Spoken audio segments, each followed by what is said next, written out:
The broadcast is now starting. All attendees are in listen-only mode. Welcome, everyone, to the new year. Happy New Year to you.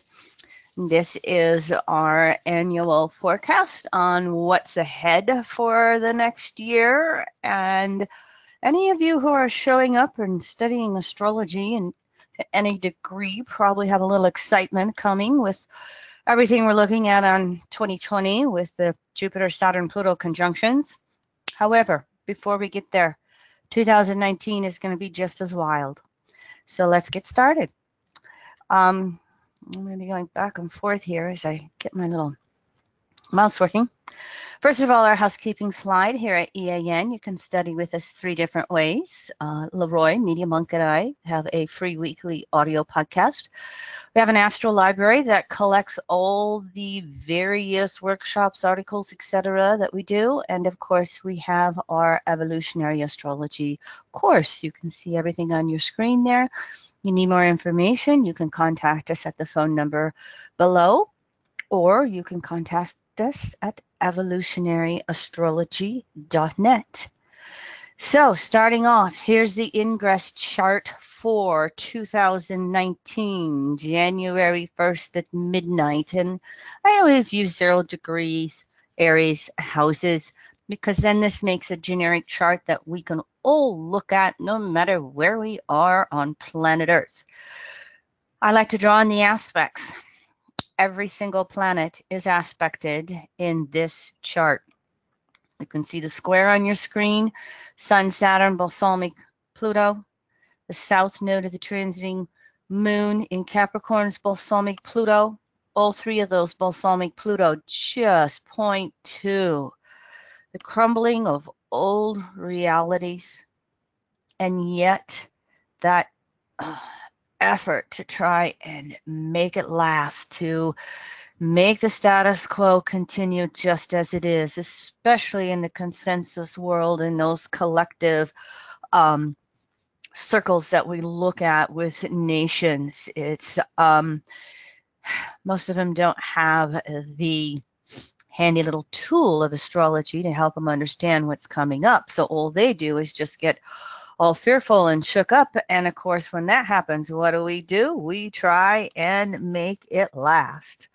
We still have that grand water trine that we were looking at from the the Venus retrograde with the North Node and Chiron in Pisces. We also have the moon in Scorpio and a trine to Neptune.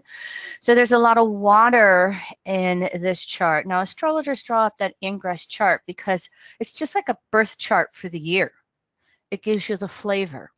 It gives you an idea of what's happening. If you want to, you can always put the time in and draw up the houses with an ascendant wherever you are located to get a personal ascendant and to get these planets in specific houses. We're looking at the generics, and here we are with all of this water. And so the potential is there to have emotional healings or to just put our head in the sand, deny what's going on emotionally, be the victimization, be emotionally immature or insecure, kind of want to blame others perhaps. Many of us are looking at the fact that Jupiter in Sag will be making 3 last quarter squares to Neptune in Pisces this year. Crises in beliefs and morals. We'll tell you more about that in a moment.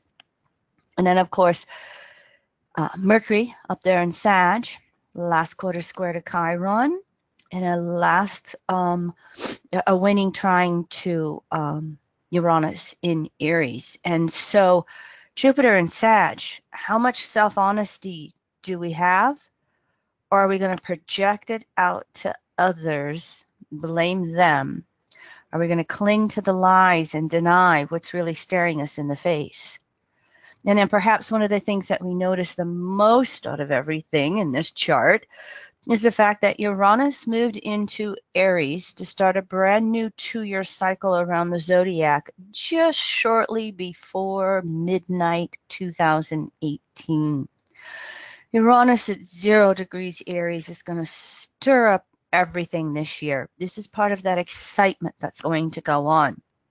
It can create more aggressiveness. It can create more impulsiveness. We want to act, we want to do, we want to talk, we want things to move, we want things to change with this Mars in Aries signature. Now, this can happen. One of the things that you'll notice in evolutionary astrology is we'll use those words inclusive and exclusive because it kind of gets us away from those political words. Not that I shy away from politics, okay? Inclusive, giving, sharing, and including.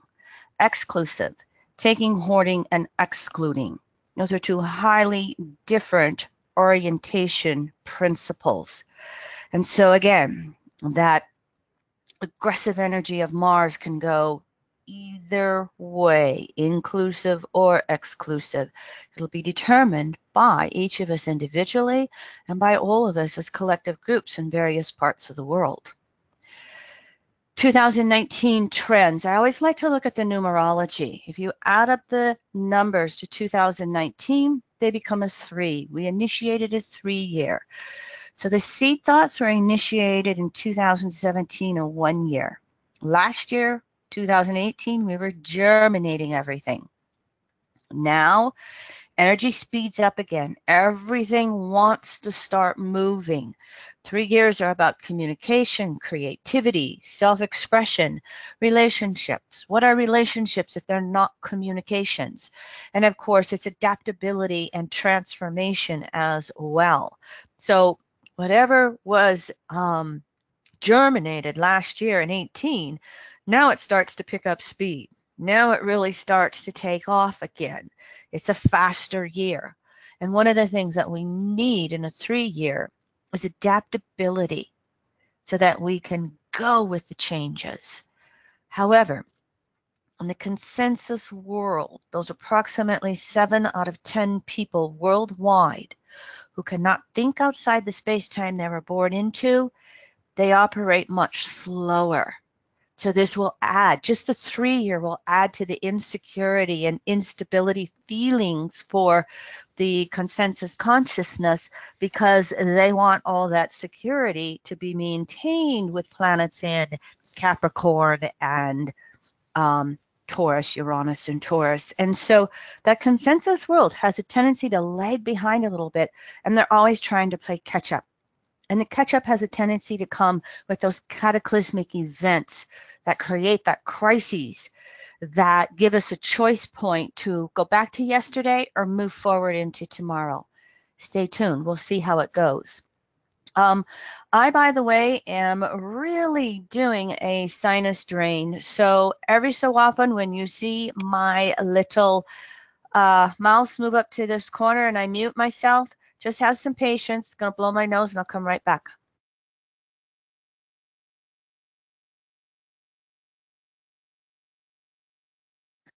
One of the biggest trends of 2019 is that it's going to be the year of truth. Jupiter and Saturn, they are the social planets. Inner planets personal. Outer planets are still personal as well. They all are. The outer planets will also give us some of those big, broad collective trends on unconscious levels. Jupiter and Saturn are visible. We can understand them. We see them. We know them. They're conscious. And Jupiter's year in Sagittarius is going to be strong because it's in its own sign. So the truth versus lies debates between Sag and Gemini. And by the way, Sag can stand in truth or lie. Gemini can stand in truth or lie. It's not relative to a particular sign. It's relative to the polarity. Those debates are going to increase the exposures of a lie to levels that have the potential to create major collective swings. Obviously, Jupiter and Sag, right brain, philosophy, religion, and spirituality is going to really emphasize those issues as well as moral and humanitarian issues. But the truth versus lies will fall everywhere.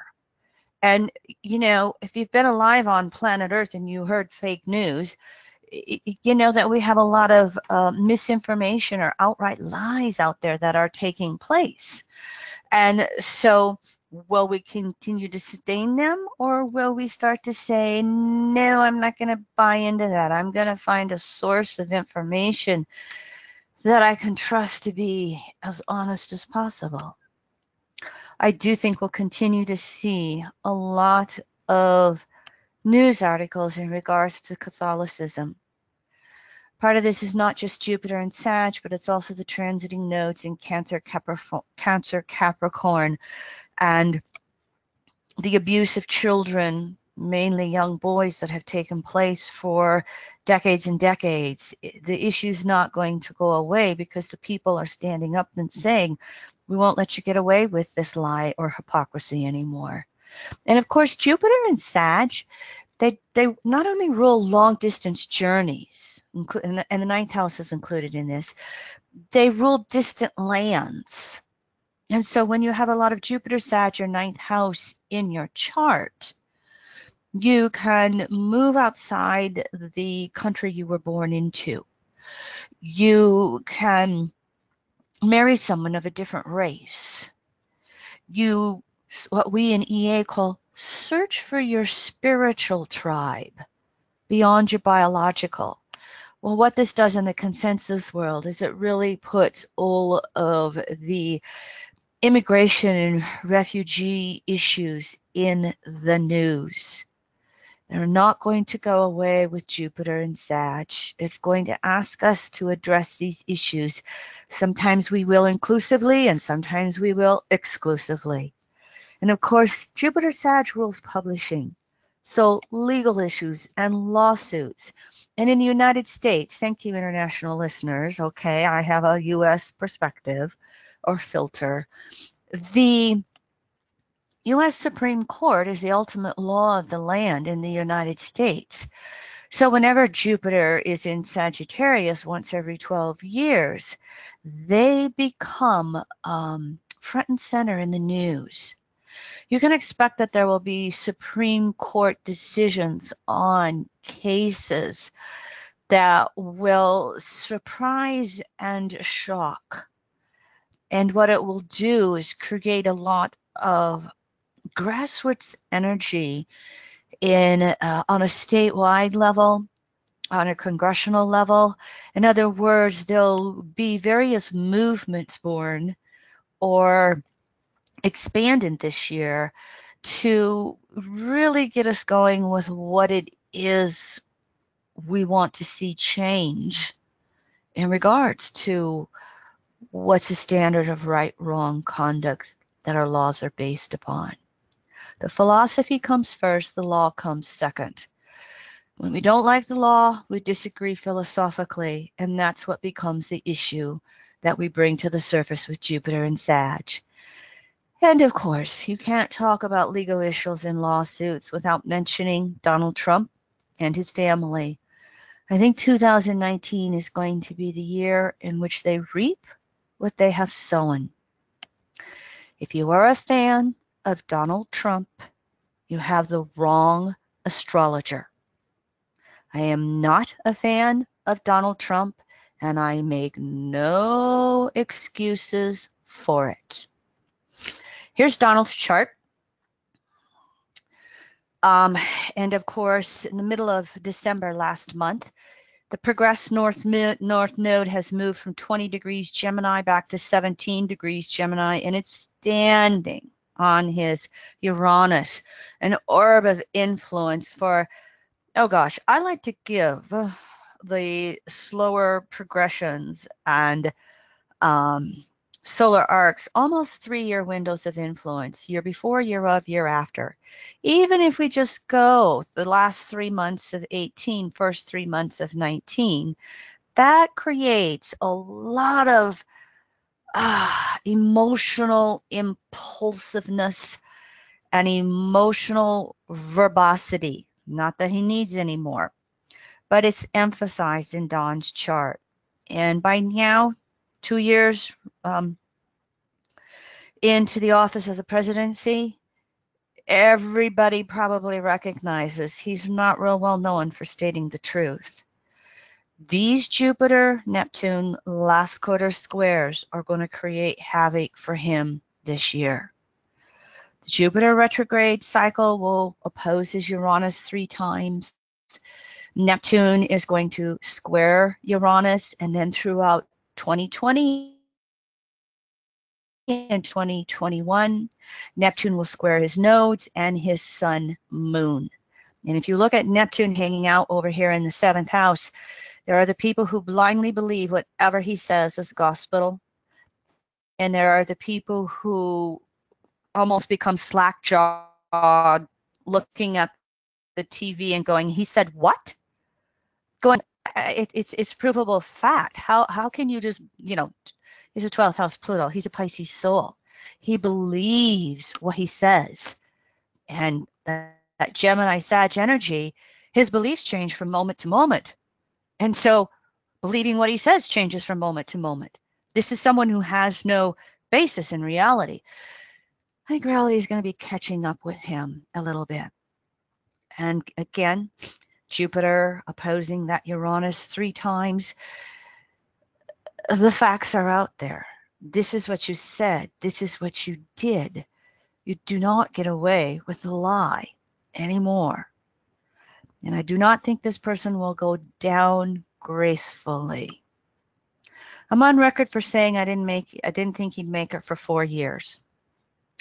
I'd like to change my record. I'm going to pull it Donald Trump. I would like to see him legally defeated in the 2020 election so nobody can cry sour grapes. Will he make it that long? Stay tuned. But the longer that he is in office, the more he motivates inclusive principles. So here are the actual dates for when transiting Jupiter in Sag, opposes Uranus, conjunct South Node, the Moon, and opposes his Sun. February, May, October. Those are the 3 months that get very strong in Donald Trump's chart. Also, we'll talk about the eclipses that are going to come in July. That summer time period is going to be quite strong. I'll have more to say on this Jupiter and Sag transit, some slides down the road when there's some other subject matter that I want to speak about in regards to this. But just briefly, I put this in my Jupiter and Sag class, and I'm not going to go over it, but I'm going to put it up on the slide so you can just see the number of lawsuits that Donald Trump and family are in the middle of.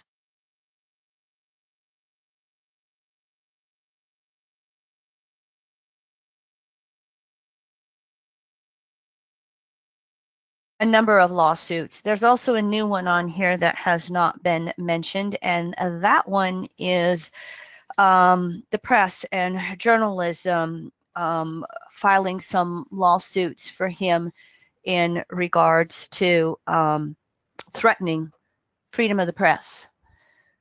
Okay, so nobody can hear me.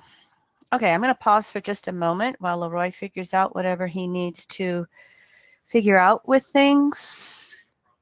Pardon? I've gotten no prompts at all.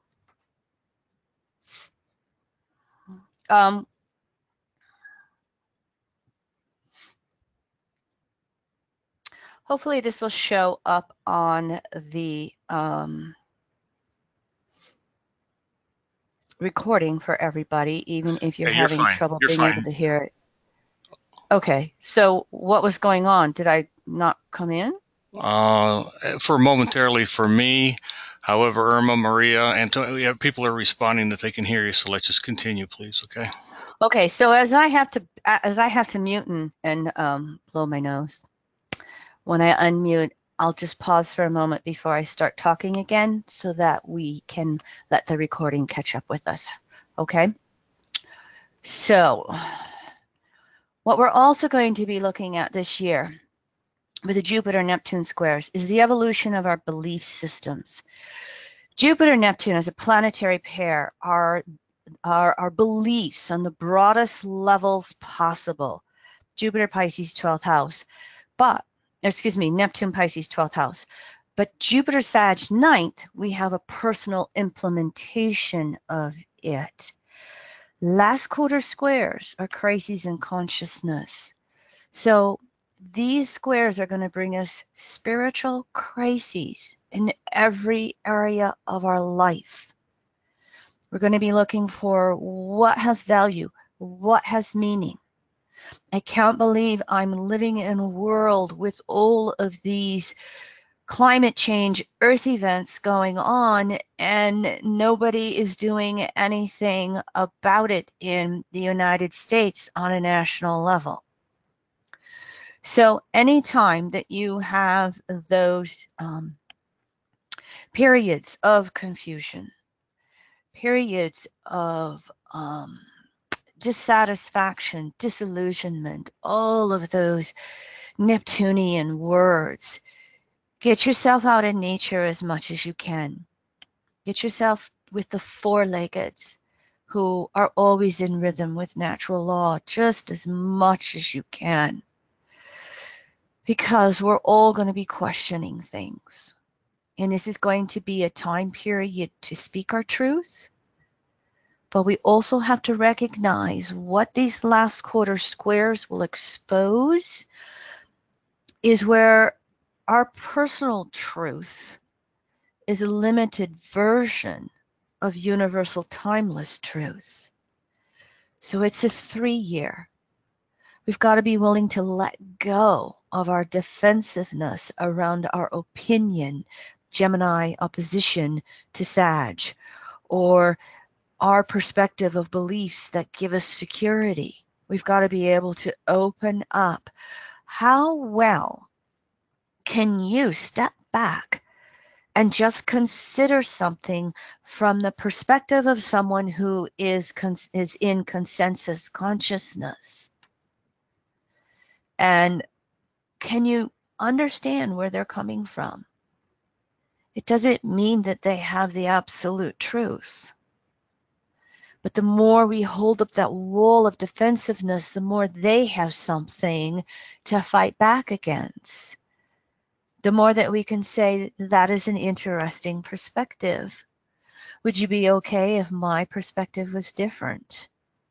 Do we both have the right and freedom to follow our own beliefs as long as we're not hitting each other over the head with a baseball bat? Really see Jupiter and Sag rule language. And one of the things that we teach in evolutionary astrology is being able to adapt your words and your languaging into a perspective that someone else can understand. You know, another way of saying it, speaking it in consensus terms versus individuated or spirituated. So we're going to have personal crises going on. We're going to have collective crises going on. And we're going to be needing to find ways to learn how to actually communicate with each other. And every time there's a Mercury retrograde in 2019, this is going to get emphasized. Now, one of the distortions that will happen with these Jupiter-Neptune squares is, basically, buying into the lie again. This is what I believe. This is my truth. I can't look at anything else. We put our blinders on. And again, to the degree that we are doing that, it's the degree to which we will have our world rocked. You can suppress natural law. You can distort natural law. However, you cannot destroy it. And sooner or later, it's exposed.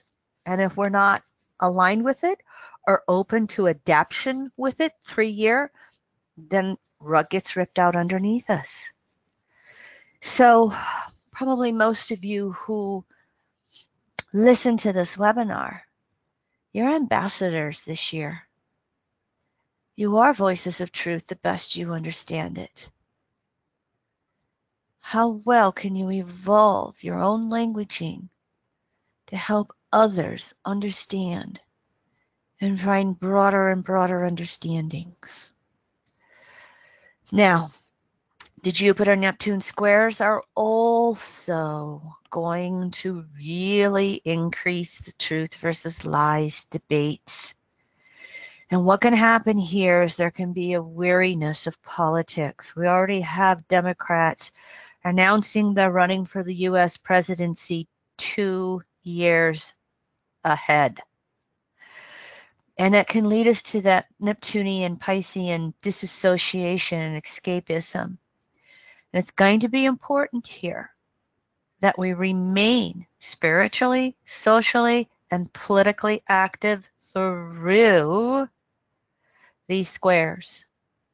Of course, they will also involve the press, the fake news, social media. Stay tuned to see how that happens. It will also involve refugee and humanitarian crises. Everything that's happening with Jupiter and Sag, Neptune and Pisces is going to be activating. Sometimes we're going to have events come along that just defy reality. The Neptunian bubble. And we're just going to go, what, WTF? And what we're going to have happening here is it's that interface of any way we're clinging to Capricorn and its crumbling realities. And then, again, the interface of Jupiter-Neptune with the morality crises. Don't be surprised with some of the things that happen in 2019. And again, when they do your best to take a deep breath, to meditate, to exercise, to find your own spiritual practices to help you ground yourself, to then be a voice of reasoning and helping others.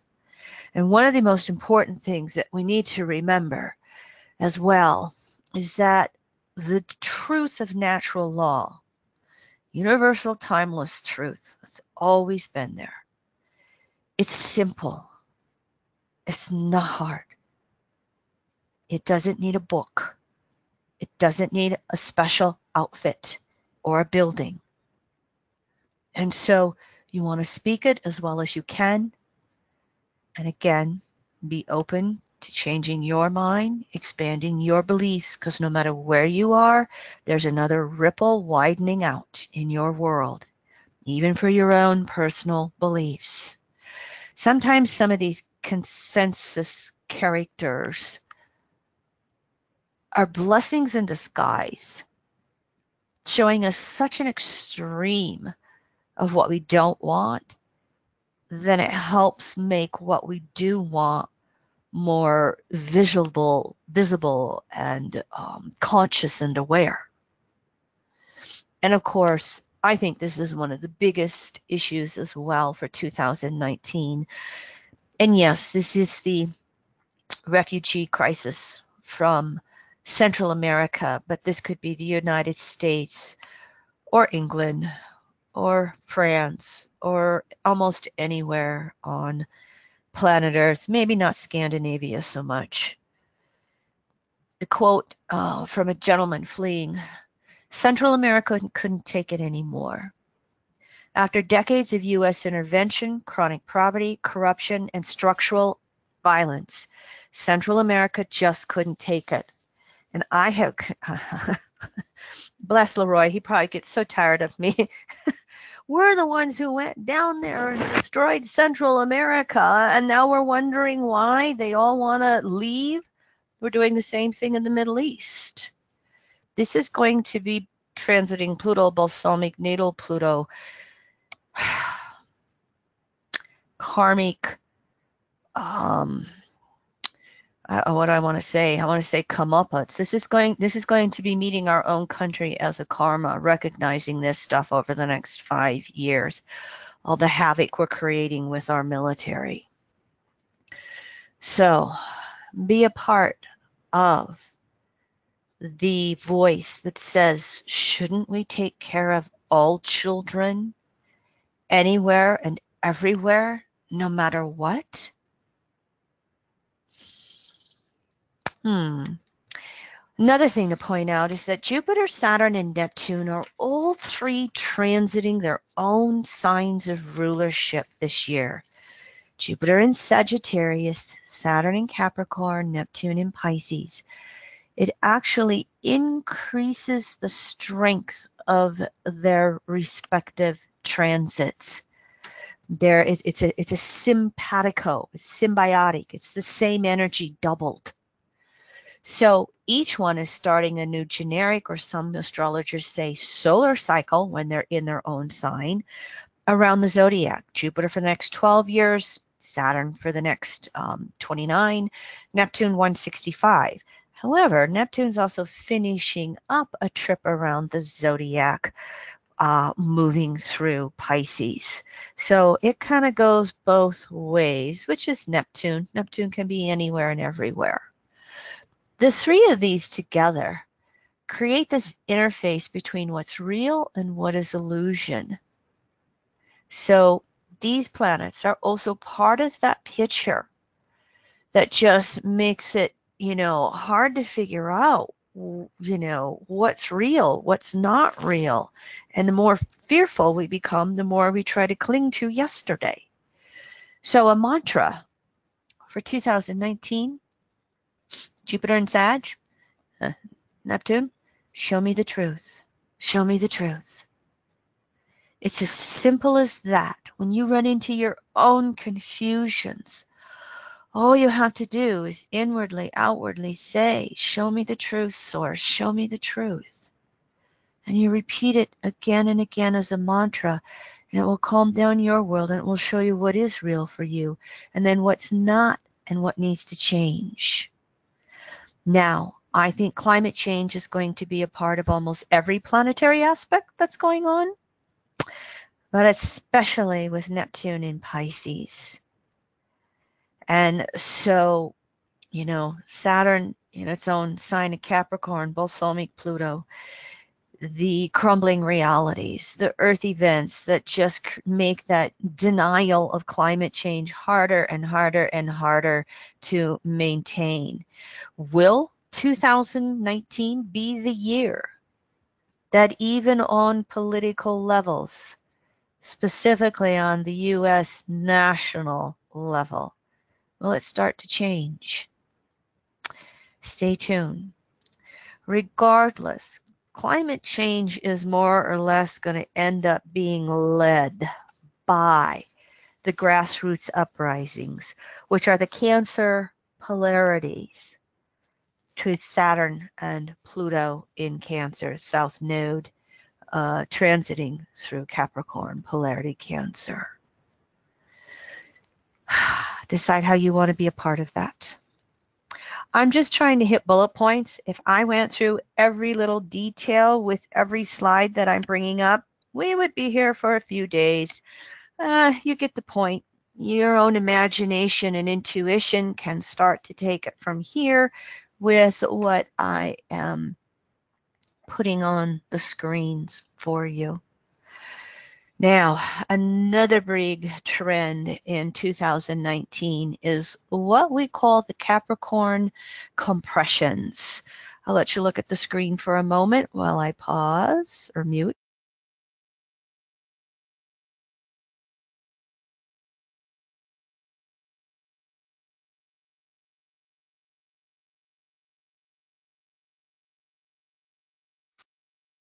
All right, can you hear me? Yep, you're fine. Okay. All right. Giving myself a moment when I mute and unmute. Look at how closely Saturn gets to Pluto when they both go retrograde the latter part of April. They are literally in the 2019 ingress chart. They are literally balsamic conjunction aspect to each other. So all the way through 2019, 2020, and a little bit in 2021, they are going to be in a conjunction aspect, balsamic and new phase. 2019 is really going to emphasize what's breaking down. There are only 2.5 degrees apart when they go retrograde. And of course, you can see the conjunction in January 2020 here, 23 Capricorn. So in 2019, there's going to be shifts in collective realities. Sometimes they're going to occur overnight.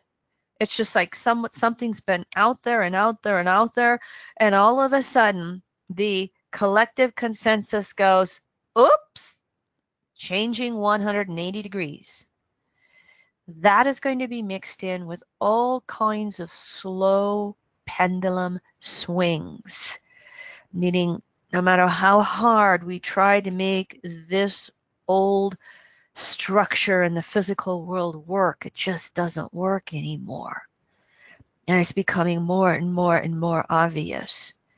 In a 3-year, how good are we at adapting? In a balsamic conjunction, how well can we surrender? So some things, again, will be what EA calls the cataclysmic evolution shift, and the more slower, uniform, Darwinian evolution shift. But there will be lots of things breaking down. Now, what you really need to recognize is that in 2019, it's not just going to be the death of the old or resolving the karma or bringing things to resolution, completion, hopefully. There will also be the rebirths that are going on as well. They just might not be as easy to see, especially as you're looking at these two planets, balsamic and Capricorn.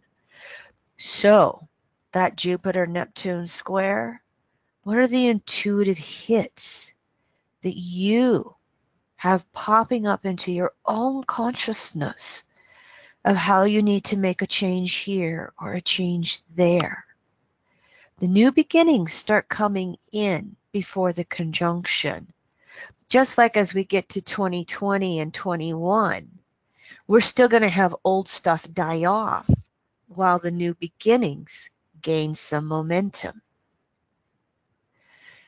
Now, another thing about these Capricorn compressions is that the Saturn Capricorn 10th house archetype, depression and involution are a natural part of this archetype.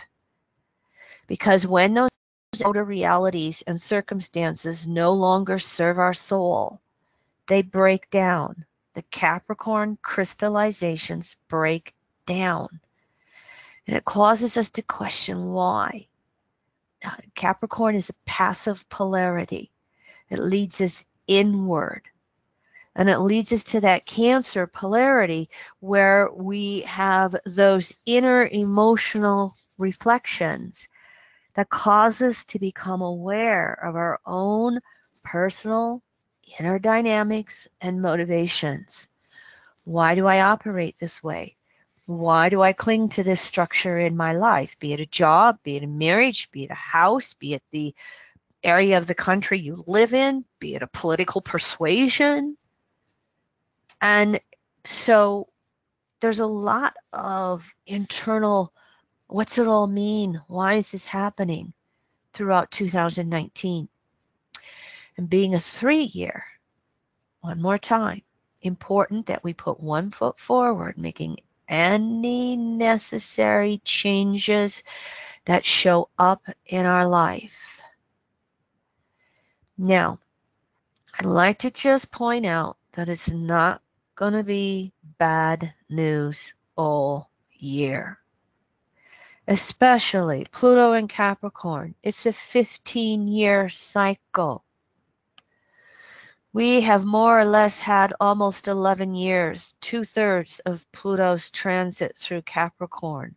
We've had a lot of time here to become aware of those old realities that don't serve us anymore, those structures that broke down. So if we've been making effort over the last decade to be in touch with what is real for us, we can start stepping into the new phase of Saturn-Pluto ahead of time.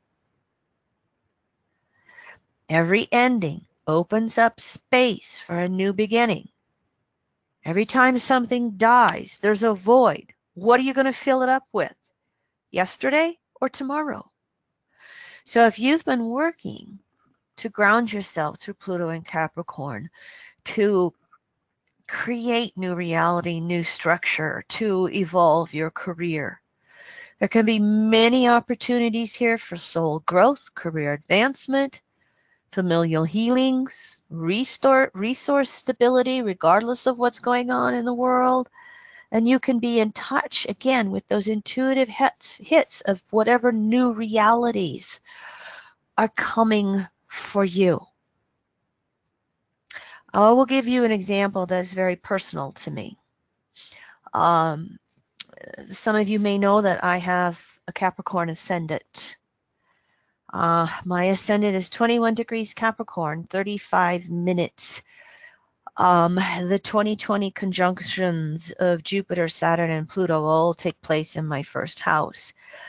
I've had transiting Capricorn in my 12th house for the last decade. Capricorn or Pluto crosses my ascendant January 30th. I will have 3 hits this year with the retrograde. And so Leroy and I have 4 parents. They really have been aging in the last year or two. We're both recognizing that pattern together. It hasn't, happened yet. Leroy's dad is getting out of the nursing home, going back home for the 2nd time this year. And I kept going, and the ultimate surrender is physical death. So I've pondered that and made peace. 12th house. Okay, source, if my time is up, I surrender. I don't want to go yet, but I will. I don't get any choice, do I? So I kind of calmed down over that. And over the course of the last 6 months, through various things that I won't go into detail with, various financial changes and various relationship conversations, Leroy and I are tearing down our old kitchen, and I'm getting a new kitchen. It's going to happen sometime, most likely in March and April. So there's Capricorn, transiting Pluto and Capricorn over my ascendant. Saturn will cross over my ascendant at the end of this year. So, example is that it's not all bad news.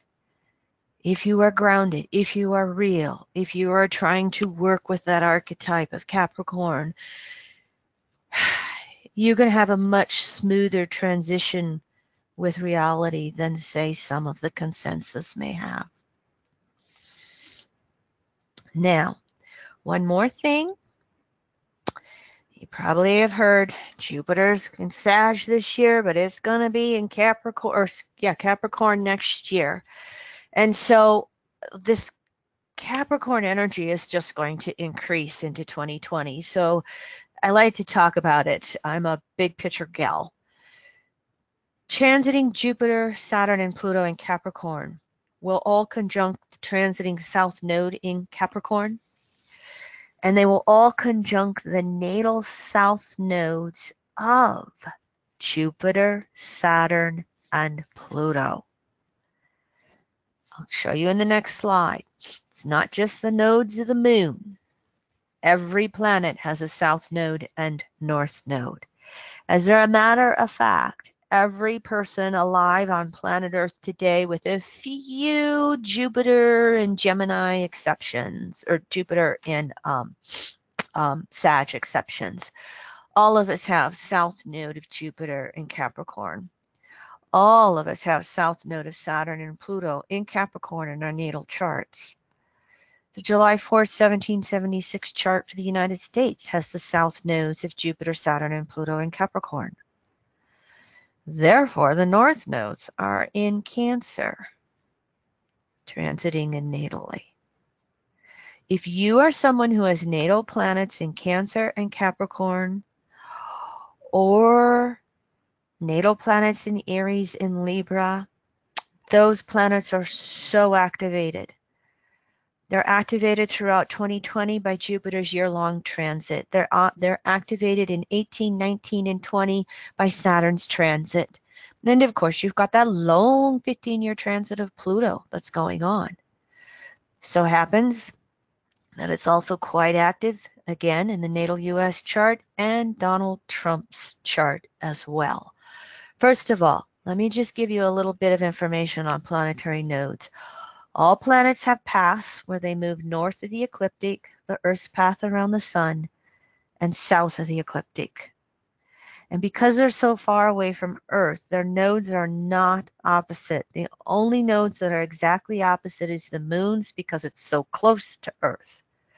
So you've actually got to have an ephemeris to find the dates of those nodes. Now, I am not aware of other software that does the planetary nodes except for SolarFire. If there are more, you're welcome to email me so that I'm better informed in sharing it. You'll have the notes here on your slide on how to look up your natal planetary nodes in SolarFire software if you would like to. The south nodes of transiting Jupiter, Saturn, and Pluto are in Capricorn for hundreds of years. In 2019, this is how wide the south node of Jupiter is transiting Capricorn from 0 to 19, back and forth. South node of Saturn, 20 to 28. South node of Pluto in Capricorn, transiting 19 to 22. The transiting north nodes of these planets are in Cancer by those degrees that you see on your screen in 2019. When we have a south node of a planet in Capricorn, and we can look at this with Jupiter, Saturn, and Pluto, it means that there was human soul participation in the shift from natural law and matriarchal principles to the patriarchal distortions, what EA will call from inclusive to exclusive principles. EA has the theory that this shift from matriarchy to patriarchy happened during the sub-age of Capricorn, during the age of Cancer.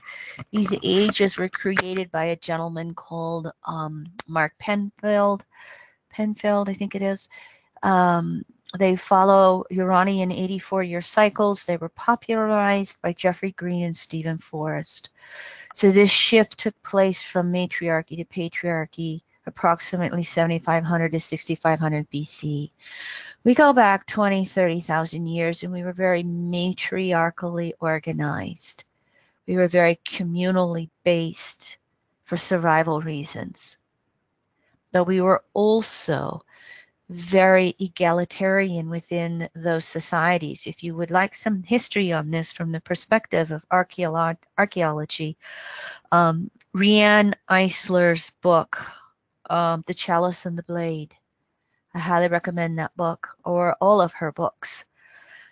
The north node of these planets transiting in Cancer or natally in Cancer points to the potential to honor and nurture both genders equally, to return to that egalitarianism, as well as honor the relationships of all species on planet Earth and all species to planet Earth. Cancer, nurturing, honoring, loving community. So we've had these transits of Jupiter, Saturn, and Pluto in Capricorn, Cancer on their nodes for hundreds of years. Put it into the broader perspective that this is the ending of the Piscean age, the dawning of the Aquarian age.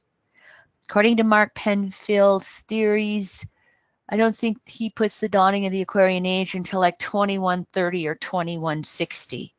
Regardless, several hundred years to make these transitions from a Piscean to Aquarian age. Whenever we are having an age finish and a new one begin, it's kind of like a balsamic and new phase conjunction. The old breaks, excuse my burp. Old breaks down, initiation of the new. Do we project the past forward for security reasons, or do we really break it up? So there's hope with the transiting nodes in Cancer, Capricorn, with, the transits of Jupiter, Saturn, and Pluto in Capricorn, oppositions to Cancer. There's hope that this stuff really becomes conscious and that we can make some shifts with this. It's not guaranteed. Again, going to depend upon human will and the degree of participation that we choose to have in all of this. Ease of effort, ease of reward, as I like to say. So, more effort you want to make in this 3-year, the more you can be a part of the change. Now, I do want to just briefly talk about Pluto's planetary nodes because they're, it's not the last object in our solar system, but is the most commonly used one in astrology in general for the last 100 years or so. Well, last 90 years. Pluto wasn't discovered till 1930. In 2017 to 2020, transiting Pluto conjuncts its own south node in the sky, and it opposes its own north node. So the 2018-19 Pluto retrograde cycles are the strongest years. Between those 2 years, Pluto travels between 19 to 23 degrees Capricorn. It retrogrades about 2.5 degrees in a year. So it's going to spend these last year, this year. Again, it's going back and forth over its own south node in the sky. So all those Capricorn distortions of power and control and the wealth inequality, they're being made more and more conscious. They're part of the picture. Now in 2019, the Saturn transit retrograde cycle, 21 to 14 degrees, goes over Pluto's nodes. Conjunct south node opposes north node. And then in 2020, Jupiter in Capricorn's retrograde cycle goes over Pluto's nodes. Everything goes over everything's nodes, all 3 of them. I mean, we could have all kinds of slides with this. I just kind of had to simplify it down. The point is, the extremes of the wealth inequality on planet Earth are being exposed more and more and more. Now, I put 2 articles here on the screen for you. I'm a good, I've been a long-term subscriber to The Nation magazine. It's the longest continually published magazine in the United States. It was started just after the Civil War, maybe just before the Civil War. These are 2 recent articles, and those are hyperlinks. So when you get the PDF, you should be able to click on those links and go read these 2 articles. And whether you're a U.S. citizen or you're international, if they don't piss you off and motivate you to action, nothing will. 54 cents of every dollar in the federal discretionary budget of the U.S. goes to the Pentagon. And out of 23 agencies in the federal level of the U.S. government, only 1 has never been audited. They've been trying to audit for the last 20, 30 years. And it's so full of fraud. The company that was hired to audit the Pentagon quit. This is the article. If you follow Alexandria, what's her name? Ocasio-Cortez, she was quoted as misquoting this article. Doesn't matter. Go in there and read it and find out what she really was trying to get across as a point. You'll get the picture of how these transiting planets going over their own transiting south nodes and their natal south nodes individually and collectively are so activating things right now. Let's make it conscious and change it. Here's the U.S. Gemini rising chart, and all I did was put the south nodes of Jupiter, Saturn, and Pluto out there for you, and the north nodes.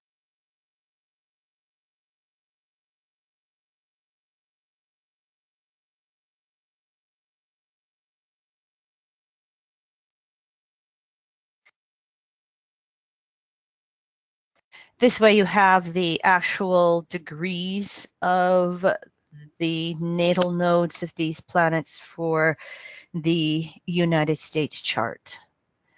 Now, let me add on to this picture the transiting nodes of the moon that are in Cancer, Capricorn from November 18 through May 2020. And so here we're going to have some of those patriarchal distortions exposed to its extremes. At the same time, there's going to be continued efforts to maintain those extremes, to maintain the power and the control. You can just look around anywhere in the world and see how consensus consciousness is just turned so nationalistic, so protectionistic. Like we can isolate one country from another on planet Earth. It will be extremely important to be working on emotional self-reliance through any and all chaos and change. I get asked that question a lot. What is emotional self-reliance, Kim Marie? It means that emotionally you can rely on yourself to make yourself happy. You can have the best marriage in the world. You can be richer than rich or poorer than poor, but you are the only person who can make yourself happy. Capricorn's outer security, Cancer's inner security. And the North Node in Cancer means working to create deeper and deeper inner security, emotional inner peace, regardless of what's going on around you. Now, anima is female, animus is male. Anytime the nodes are in Cancer, Capricorn, the gender issues come up. So all I did is some bullet point words. You can see all of the LGBTQ, gender equality, rise of women in politics, equal pay rights, taking care of the children, familial immigration, living wages that allow for survival, debt jubilees. That's a term that comes from the Bible. It's a religious term whereby once in history, there was a time period in history where the Jews, the Jewish people, would erase the debts once every 7 years, and everyone would start over. Rebuilding infrastructure and capitalism versus democratic socialism. That's part of that Cancer Capricorn swing as well. Is it me versus you capitalism, or is it me and you community democratic socialism? It gets confused with communism, in which there's still going to be those few controlling, which is what we're beginning to see more and more in countries like Russia. Stay tuned and see what we see happening with the new election in Brazil. But the nodes in Cancer Capricorn, what it's doing is it's really bringing all this personal on an emotional level. So here's those patterns of Jupiter, Saturn, and Pluto transits and their nodes. And now for 18 months, we've got it very personal on emotional levels. This is why it's more intense. This is why we can see the opportunities for change even stronger yet right now in 2019. Don't skip over 2019 for 2020. There's going to be plenty going on and plenty to look at. As a matter of fact, in 2019, the transits of Pluto, Saturn, and Jupiter will conjunct the transiting South Node in Capricorn and oppose the North Node in Cancer. There's your dates. Pluto and Jupiter do it once. Saturn's going to have 3 times with a retrograde.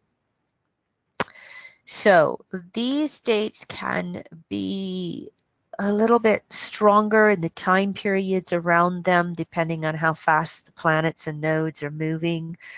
There are going to be emotional triggers. And we have to be careful of re-imprinting old patriarchal wounds. Not enough to go around, so I got to grab mine before you take it away from me. Or can we, through the oppositions to the North Node in Cancer, recognize how we need to help each other? Now, all the way through Pluto's transit in Capricorn, I have said the polarity Cancer is the community and the grassroots. Pluto in Capricorn is going to break down those old structures.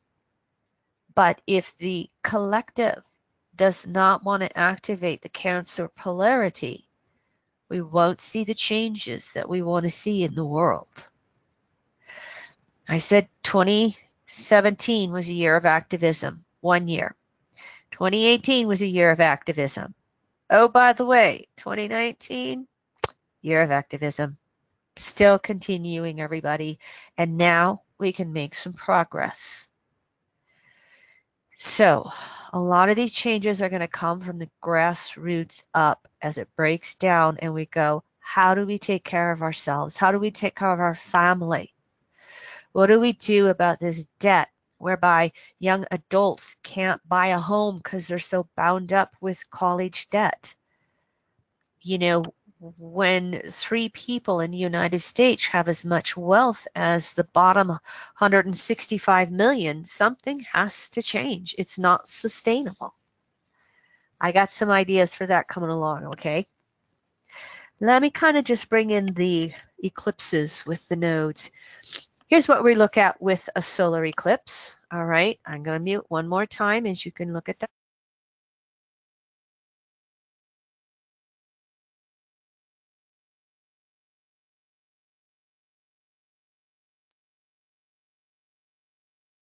Some of you may remember the solar eclipse of August 17. Solar eclipses have very narrow paths of totality. That's that black circle that you see there. The lunar eclipses take place over a hemisphere.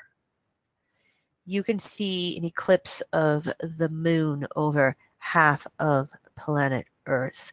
So there's the visuals for you. Here's the dates in degrees. We're going to have 5 eclipses this year. The South Node eclipses, we're going to have 2 in January.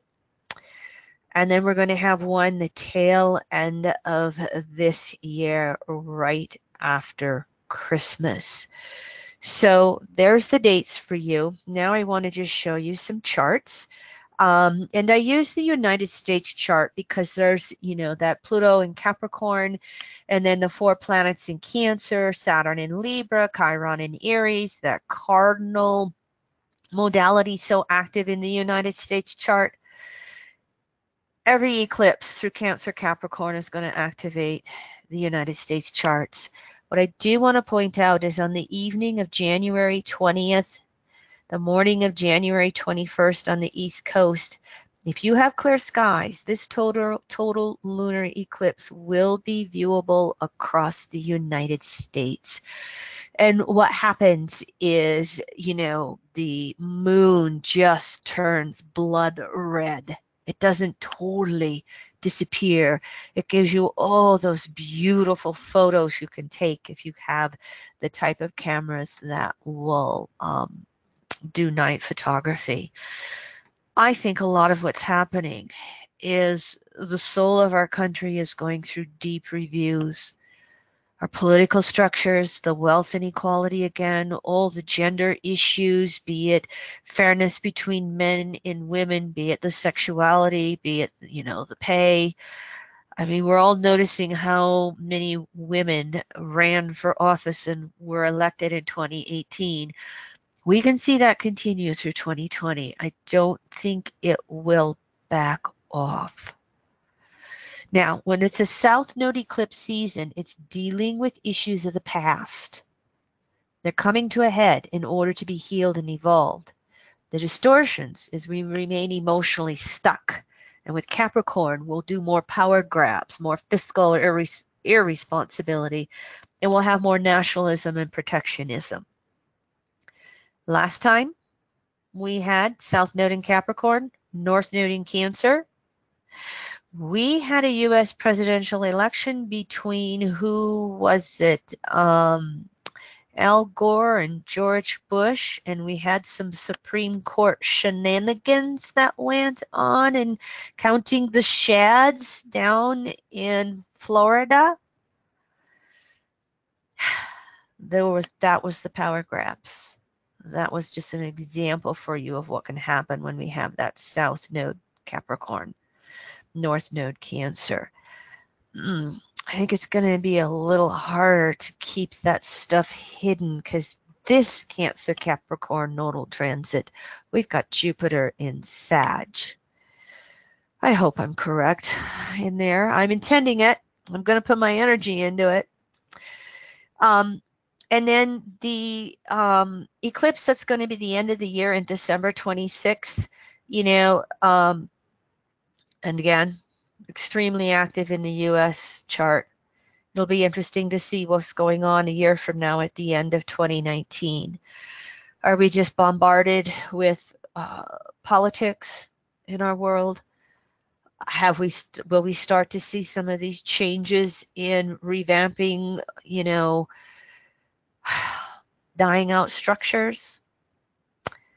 Stay tuned. We'll see. The other thing we're going to have going on for a while, for a couple of years, is transiting Uranus in Taurus is going to be squaring the natal US nodes for a while as well. It's going to be part of this picture of upsetting resources, but also giving us some opportunities for actively changing things.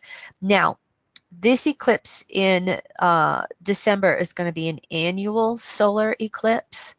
And so look at this picture on your screen. An annual eclipse is when the ring of the sun can be seen on all around the moon, trying to block out a solar eclipse. This eclipse really won't be visible in the United States. That previous slide showed you where, but I just wanted to point out that type of an eclipse. Here are the North Node eclipses that are going to happen in July. 10-11 Cancer, 24 Cancer Capricorn. Here are the charts again. Now, North Node eclipses are about moving forward. They're about emotionally healing. It'll bring certain circumstances and situations to a head in your life on emotional levels so that you can hopefully heal them. By the way, I don't buy into solar eclipses and lunar eclipses blocking out the energy. It physically does it for a couple of hours. It intensifies it. But a South Node is healing the past, and a North Node eclipse season is moving forward. That's the general undertone. Don't get caught up in words so that you lose the deeper influence and opportunities that are taking place. Now, it doesn't mean that we will always emotionally heal. With this North Node in Cancer, we can re-imprint things emotionally. We can have emotional wounds, losses, rejections. We can go even more into that nationalism and protectionism. Stay tuned. We'll see what the collective evolving events are that are happening. The interesting thing about the solar eclipse that's going to happen on the U.S. birthday, or a couple of days before, solar eclipse July 2nd, July 3rd, Saturn retrograde will make its second of 3 conjunctions to the South Node here at 17, 18 degrees Cancer. That's in a tight orb to oppose that Sun in Cancer, to square Chiron, to square Saturn. It'll be an interesting birthday for the United States this year. It might be a little more highlighted than usual. And if nothing else, highlighted between, inclusive and exclusive, or considered conservative and liberal points of views and ideals. stay tuned. We'll see what happens as we, move through all of these eclipses in our world. Now, I did take these July eclipses and put them on Donald Trump's chart because they're starting to be so active. The July 2nd solar eclipse at about 11 degrees Cancer is right on his Mercury, communications. The lunar eclipse July 16 at 24 degrees Cancer is right on his Saturn at 24 and his Venus at 26 Cancer. So, and remember, as we're going through this summer and we get into the middle of the summer, Jupiter retrograde in Sag will be down here making its second of 3 conjunctions and oppositions to the Gemini Sag stuff that's going on. Every single eclipse on Leo Aquarius, Cancer Capricorn, and Gemini Sag is going to be active in Donald Trump's chart. So,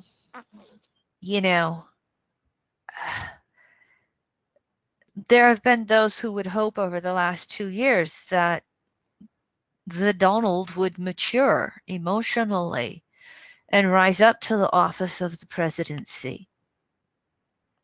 Didn't happen. I don't see it happening.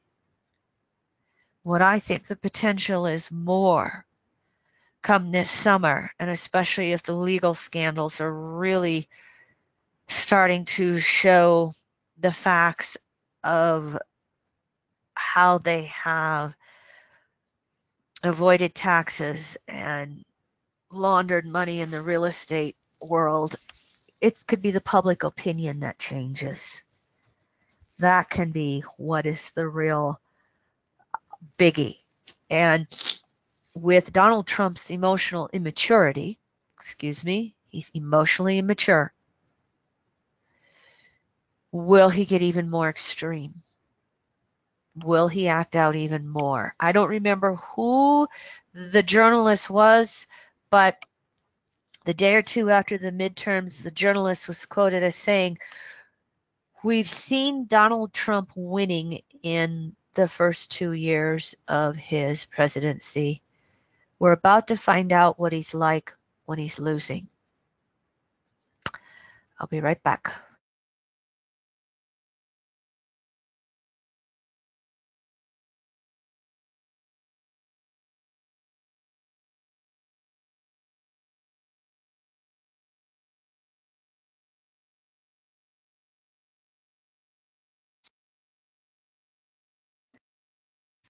All right. Thank you so much for letting me deal with my sinuses. So let's change subject a little bit. I spoke about this at the EA Zoom solstice talks on the winter solstice last month. And this is the fact that the nodal axis of Uranus is also activated in 2019.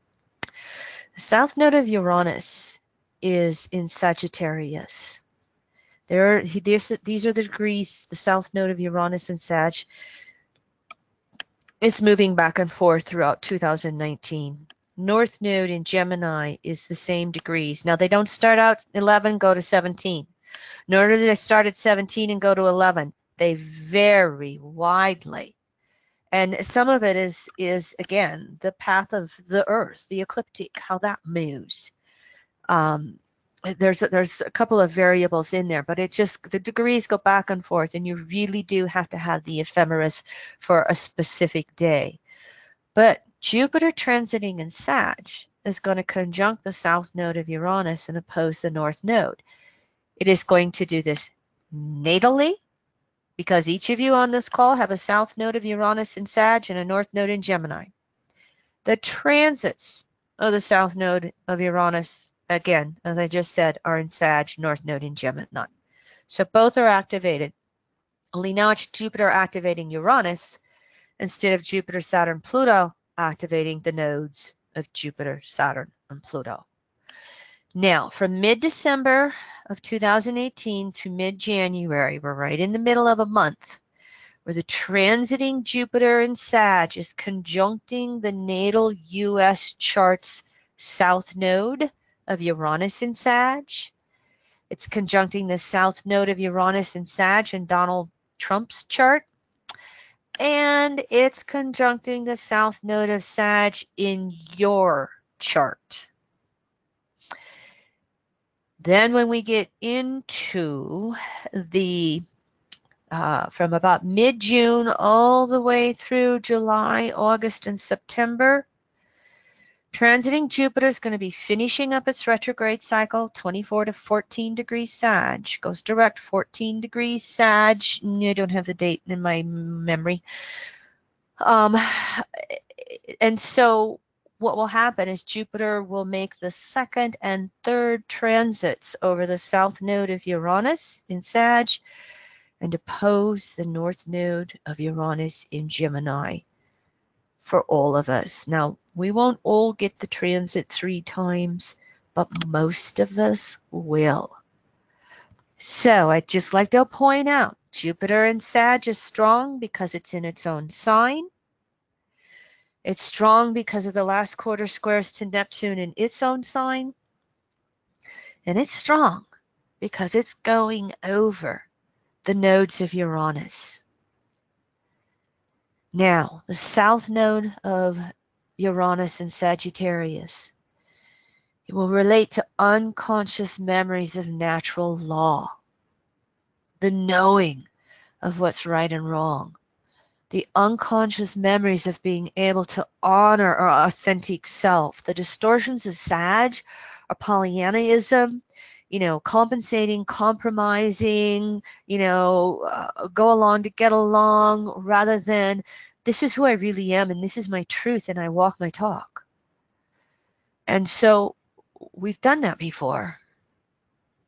But it will also relate to all the unconscious memories of trauma that we carry around from our past lives that we've lived through patriarchal distortions.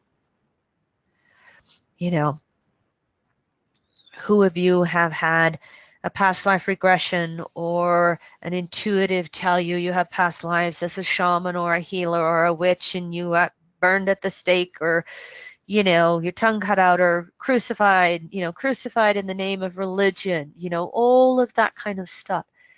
Look to see where you have Sag in your chart and kind of those middle degrees of Sag from about 10 to 20, more or less, okay? Wherever that is in your chart, that's where your south node of Uranus is going to reside, and that's where you had trauma from the patriarchal distortions suppressing natural law. It's also where you have the deep memory or far memory of living in natural law. So as Jupiter goes over this south node of Uranus, there can be unexpected events, natural ones, human-made ones, that can create trauma. We're still, we're still living the patriarchal distortions alive and well right now. It can re-imprint traumas. The intent, Uranus, south node of Uranus, would be searching for objectivity. And I would say, what is truth? Jupiter and Sag. I put one example up here. In the United States, we have a partial government shutdown. It's almost 2 weeks. 300,000 plus federal employees are being asked to work without pay.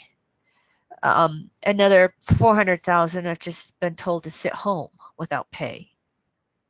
Tell me that's not traumatizing, some of them. The north node of Uranus in Gemini is going to relate to that evolving ability to be open-minded, entertaining a diversity of opinions and ideas. Evolution. If we're not, and it's my way or the highway, then it can re-imprint those traumas. It can create a lot of argumentativeness. It can create all those distortions of that we hear about with the archetypes of Gemini. Now, Jupiter's transit through Sag opposing Uranus's north node in Gemini is wanting to help us become aware. Oppositions are awareness and objectivity. So we have objectivity through the north node of Uranus. We have awareness and objectivity through transiting Jupiter opposing the north node of Uranus, natally and by transit. So that, remember what I was talking about earlier with the 3-year and Jupiter and Sag and the Jupiter-Neptune squares, and can you shift your languaging? Can you really step back and look at something from another person's perspective? Can you entertain understanding, seeking to understand rather than be understood? Then that really can allow this Jupiter transit to really move. And I think what we'll see over the next few weeks is all of the federal employees that start to talk about how the partial shutdown is affecting them. I doubt if anybody in Congress is going without a paycheck. And by the way, I think that lunar eclipse, that total lunar eclipse that's going to come January 20th, 21st, that's kind of my guesstimation of when we will see this partial government shutdown addressed in some way in the United States. Moving on, we talked about Uranus in Taurus last year. Leroy and I did a whole series on Uranus and Taurus, archetypes and cycles, and then through the 12 houses. It's on our forecasting webinars page. Here's the dates. Uranus is going to go direct in just a few days, along with that solar eclipse. Maybe the government shutdown will be solved by the solar eclipse. I don't think so. I think it's going to take all the emotions of the lunar eclipse across the United States to make a change. Uranus will go back into Taurus in May, and it will be there all the way through 2025. Very briefly, Uranus in Taurus is going to undermine whatever represents security, both inner and outer. And it shakes it up to deepen the inner security. Taurus is inner security. Taurian themes shook up by Uranus, physical and biological survival of the species. They're talking about how many species are going to be dying out on planet Earth if we don't do something about climate change. The physical and biological species, there's a survival of all kinds of species sexually, included these two-leggeds. The ability to conceive is getting harder and harder to do due to all the phytonutrients in our environment, all the chemicals and inorganic stuff. Shakes up our value systems, inner and outer. Shakes up our relationship with ourself, Taurus's inner relationship with self and with others, the Scorpio polarity. The security issues can have us wanting to stick to some inertia, laziness, possessiveness, and if that's the case, Uranus will come along and shake it up. Pay attention to those Uranian repetitious messages about the future and make the shifts. And of course, our whole relationship with resources, money, and the physical world is going to change. As we've looked at Uranus's first year into Taurus throughout 2018, it reminded me of when the volcano started exploding out in Hawaii. And what was it, like 4 months long? It just kept going and going and going. And I'm like, oh, that's what the Earth events with Uranus and Taurus will be like. There will be the sudden stuff that's done and over with, like an earthquake in a few seconds or minutes. But Uranus and Taurus can also be that catastrophe that seems to never end. And that can really have an effect on imprinting trauma for the souls that are involved with it. With the Jupiter-Neptune squares, how often do you pray, meditate, communicate with souls who crossed over in a trauma on a collective level? Helping them out, letting them know they're safe, it's okay. You're just in non-physical form now. You're in your spirit body. Look around for your loved ones who crossed over before you. They're there to meet you. They're there to help you. Look for the light. This would be something to practice all the way through Uranus and Taurus. I just think Taurus, because it rules the physical earth and soil. Uranus and Taurus is going to keep creating these climate change events to recognize not only the human species, but all species relationships with planet Earth. And of course, I'm a real good one for, the whole need to have a change of the wealth inequality in our monetary and banking systems. More on that in one more slide. We're not always talking as astrologers, and this doesn't show up in your calendars, of the fact that Uranus is making 7 aspects to Pluto.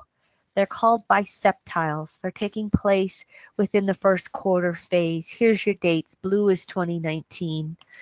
All of these are Taurus to Capricorn. Pluto in Capricorn is attempting to, again, maintain that control. Uranus in Taurus is going to break down, just like Pluto in Capricorn, whatever isn't sustainable or survivable. Now, here's just a visual for you. If we put Pluto right here, wherever it is in a chart, make this a 0-degree point, whatever part of the circle it is, go in a counterclockwise direction to 102 degrees, 103, you get the biseptile. So remember 2012-15, the first quarter squares, the 7 of them that we had? And we're like, oh, yay, everything's going to change. Well, some things did. But Pluto's still in Capricorn. But here's the biseptile. Now, this is some slides from some of my basics with the EA course, segment 1. Within the first quarter phase, there is an aspect called the biseptile. It's dividing the 360-degree circle by 7. There's a septile at 5125, a bi at 10250, and then there's a triseptile as well. The septiles all bring about what we call that sense of special destiny, where we have to realign with any necessary path of evolution. First quarter phase is crises in action. It is manifestation.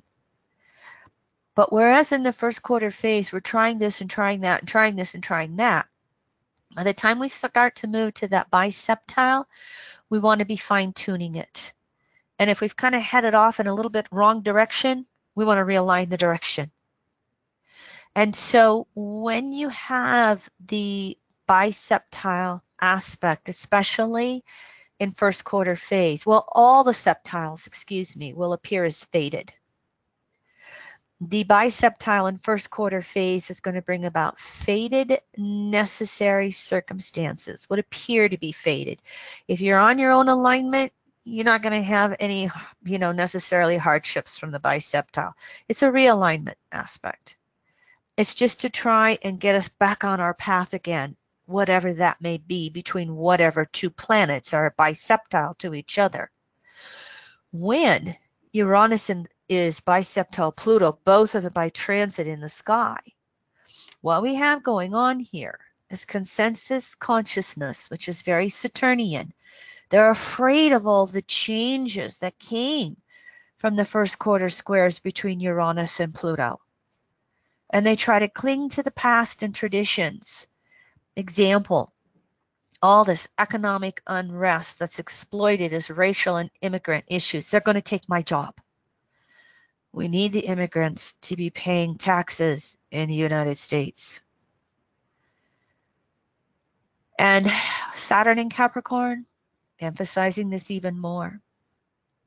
Well, what's going to keep happening with Uranus and Taurus is technology and automation is going to continue to evolve the jobs.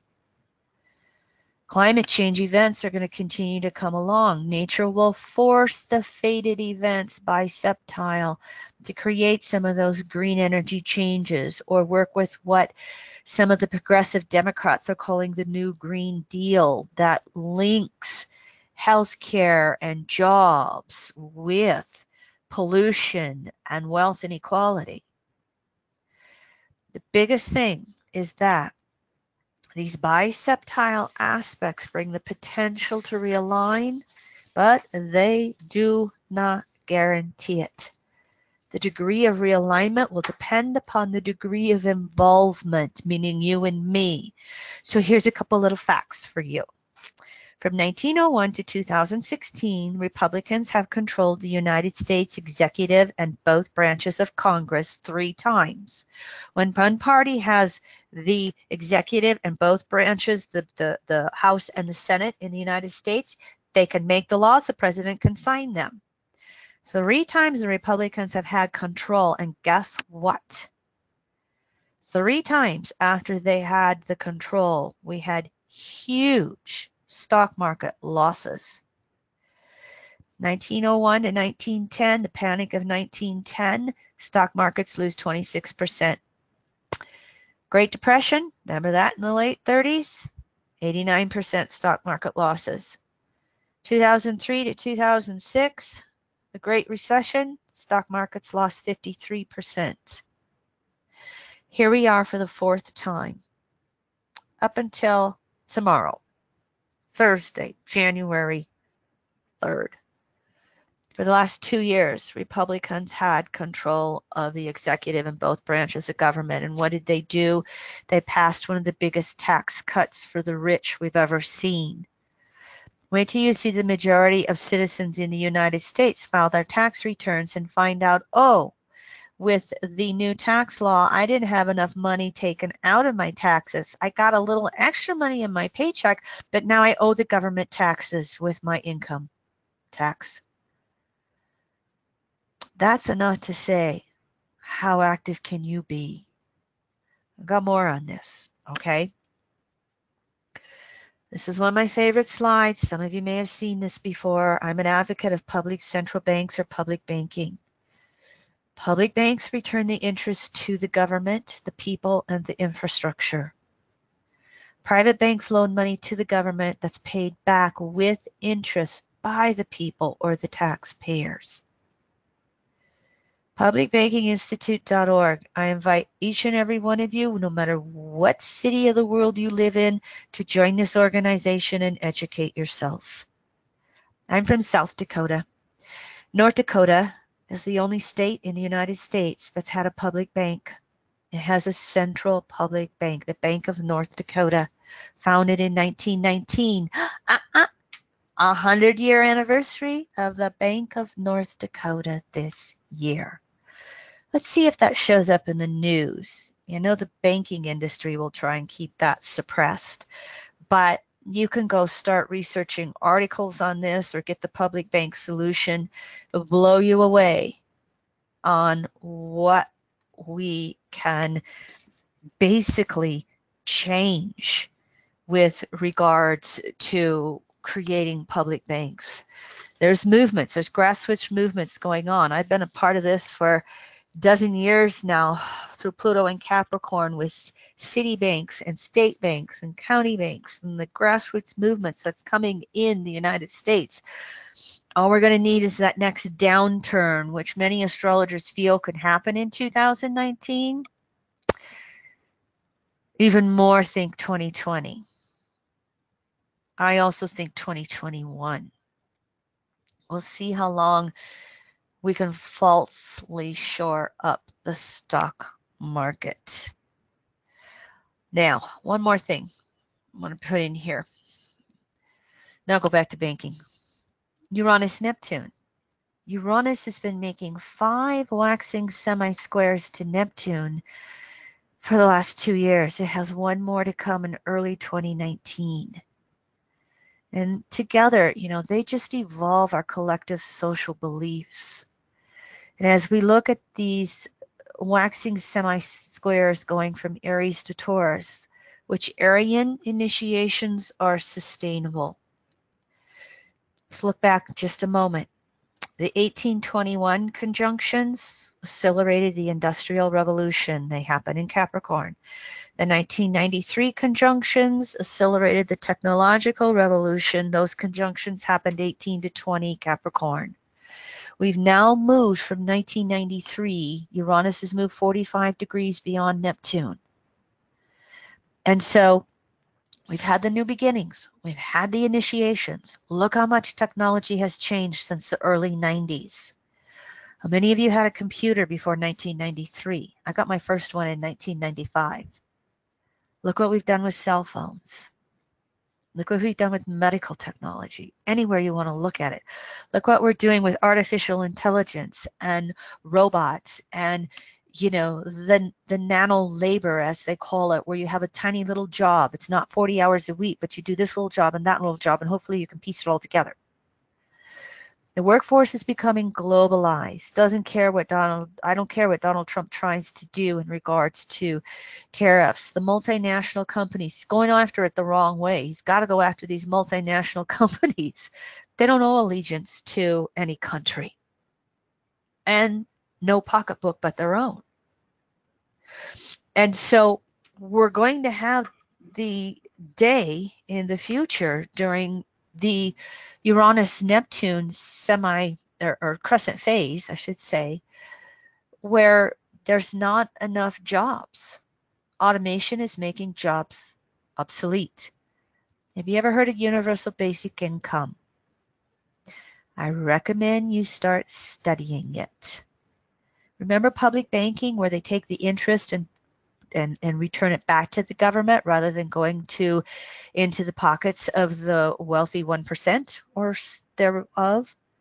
Today, any public infrastructure project they have determined, and it doesn't matter whether you're in the US or Europe or, another country with private banking, a little different than China and Japan. They're a lot more into the public banking.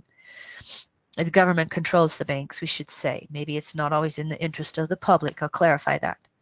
But approximately 40%, almost half of any infrastructure project goes to interest. What could we do if our public infrastructure projects cost half as much? The public banking solution is one of my heroines, Ellen Brown. This is an article she wrote just a couple days ago. I would recommend, again, you have the hyperlink here when you get your PDF. I would recommend you read that article once, twice, 3, 4 times. You read it however many times is necessary until you get it and you understand it. It's a real good recap of how we can pay for a new Green Deal, how we can pay for infrastructure, how we can pay for universal health care in the United States. It's a Capricornian con job and Neptune and Pisces con job to say that the money's not there. It's there. It's just going into the wrong pockets. So what are you going to do to change it? So Uranus, Neptune, and Pluto are very active in the background. Again, neither those biseptiles nor the semi-squares showed up in your little astrological calendars. Knowing this, how are you going to choose to participate? Now, I'm briefly going to put in the Chiron and Aries slide just to show you the date that it goes back into Aries. It's going to be in there for approximately 8 years, initiating a new 51-year cycle of healing. What is it going to do in regards to health care? Will we start to fight back against all of the pharmaceutical industries, especially in the United States where they price gouge? I'm not going to get too much into that subject because I want to get through the slides. But I want to show you a little bit more on Jupiter and Saturn, and they're going to show us these structures that no longer support the collective. And where does that come from? It's because Jupiter's waning to Saturn. Jupiter and Sag to Saturn and Capricorn. They're going to have one conjunction, 0 Aquarius, the end of 2020.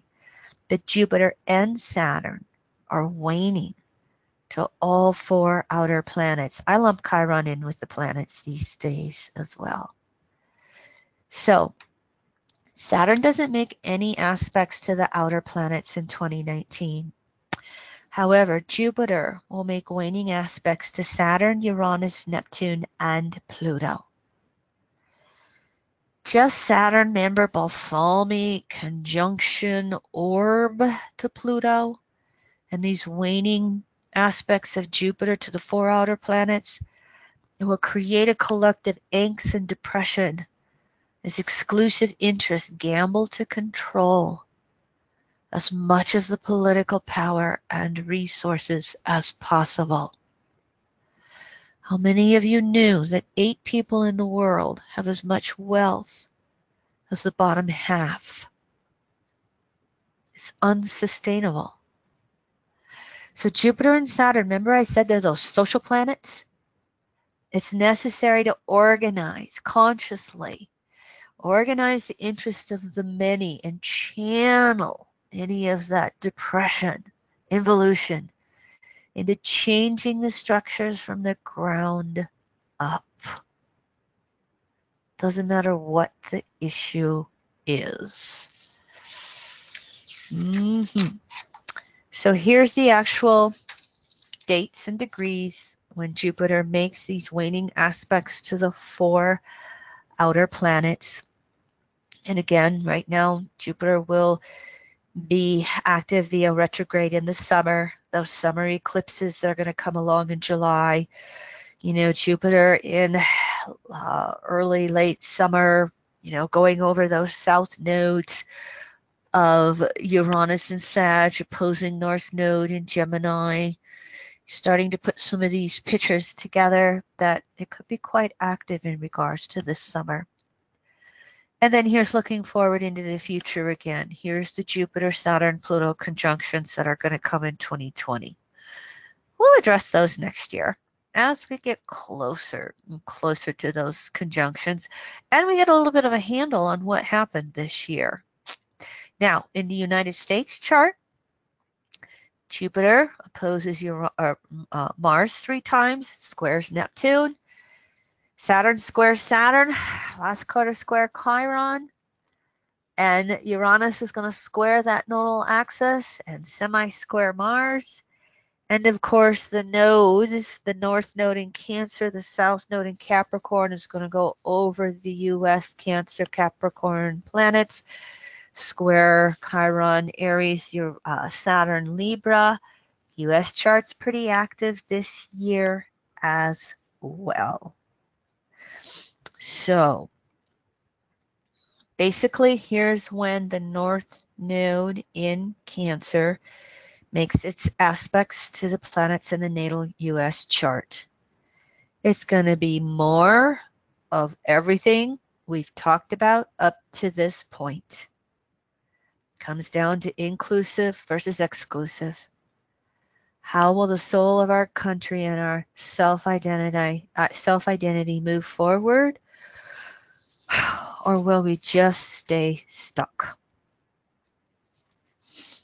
Here's the Jupiter aspects to the U.S. chart for you in case you'd like to have some of the dates. I did 2019 and 2020 so that you can kind of look forward when Jupiter goes into Capricorn and see how it activates the U.S. nodal axis.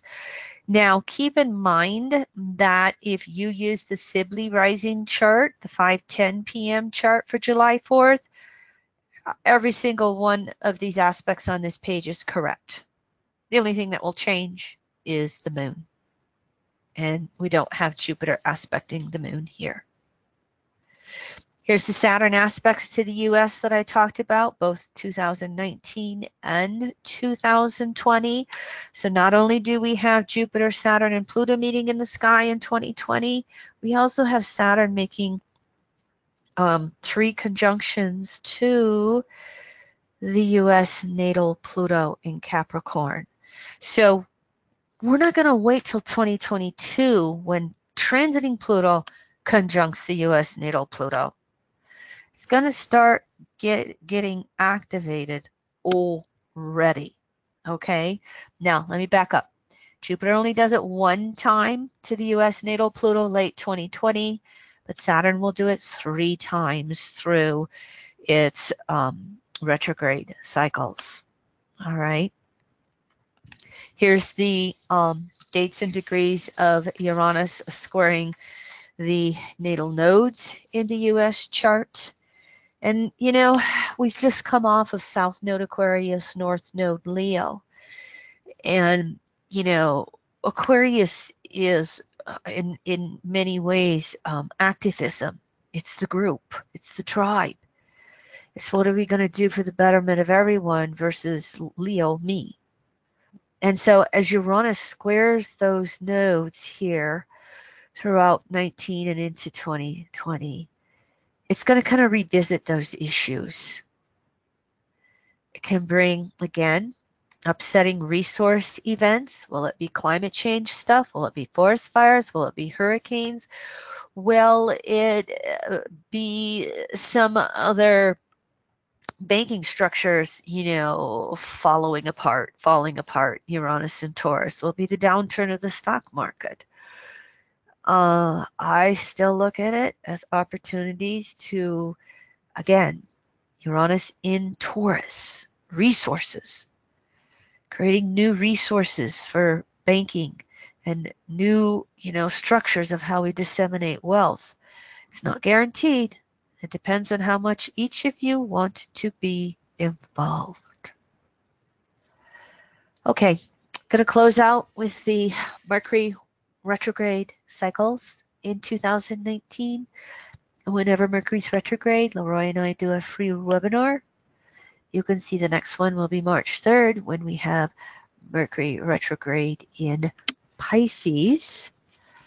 And I had to include this slide. I'm going to put it in here for probably the next decade. Violence is the method by which the ruthless few can subdue the passive many. Nonviolence is a means by which the active many can overcome the ruthless few. Quote by Jonathan Shell.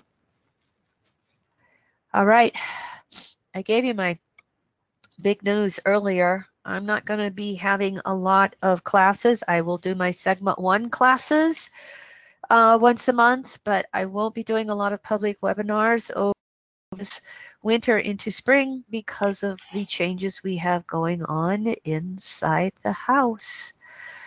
And so I am looking forward to Pluto going over my ascendant for the first time.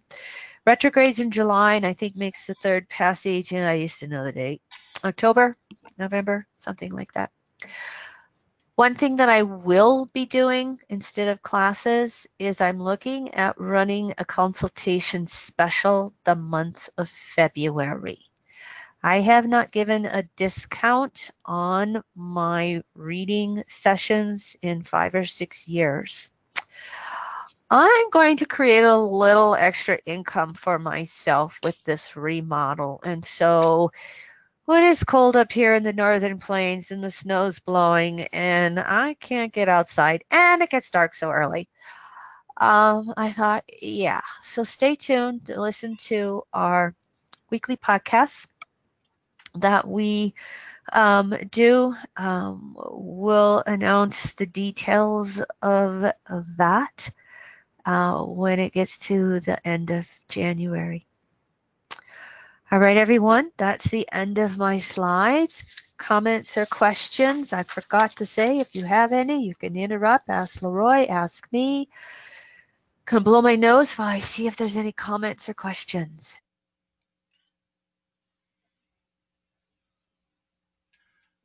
Nope. The board's pretty clear, Kim, but thank you for all the information. It's going to be another powerful year, no doubt, in 2019. So happy New Year, everyone. You are correct. All right. Happy New Year, everyone.